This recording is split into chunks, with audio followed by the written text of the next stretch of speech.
కిరణ్ మరియు మాయా మేఘం. కిరణ్ ఒక సంతోషకరమైన అమ్మాయి. ఆమె తన తోటలో సీతాకోక చిలుకలతో ఆడుకోవడం మరియు పువ్వులతో మాట్లాడటం ఇష్టపడేది. కాని కొన్నిసార్లు ఆమెకు కోపం వచ్చినప్పుడు ఒక చిన్న బూడిదరంగు మేఘం ఆమె తలపై కనిపించేది. ఒకరోజు ఆమె తన స్నేహితుడి నుండి ఒక ప్రకాశవంతమైన ఎర్రబంతిని లాక్కుంది.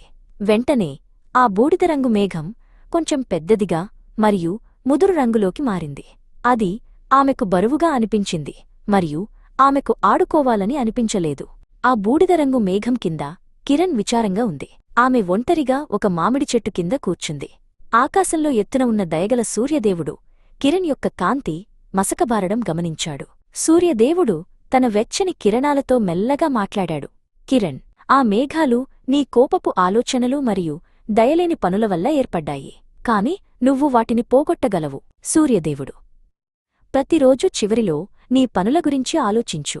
నువ్వు దయతో ఉన్నప్పుడు మేఘం చిన్నదిగా అవుతుంది అని చెప్పాడు.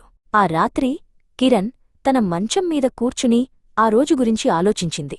ఆమె బంతిని తీసుకోవడం గుర్తుకు వచ్చింది మరియు ఆమెకు విచారంగా అనిపించింది.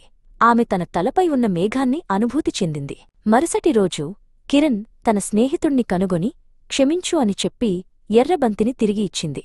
ఆమె అలా చేసినప్పుడు ఆమె తలపై ఉన్న మేఘంలో ఒక చిన్న ముక్క మాయమైపోయింది. తరువాత ఆమె తన తల్లికి తోటలో మొక్కలకు నీళ్లు పోయడంలో సహాయం చేసింది. ఆమె ప్రతి పువ్వుకు నీళ్లు పోసినప్పుడు మేఘం ఇంకాస్త చిన్నదిగా మరియు తేలికగా మారింది. ఆ సాయంత్రం ఆమె తన గురించి చాలా సంతోషంగా భావించింది.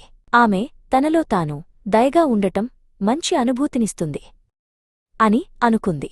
ఆమె తలపై చూస్తే మేఘం దాదాపుగా మాయమైపోయింది. మరుసటి ఉదయం కిరణ్ నిద్రలేవగానే బూడిదరంగు మేఘం పూర్తిగా మాయమైపోయింది.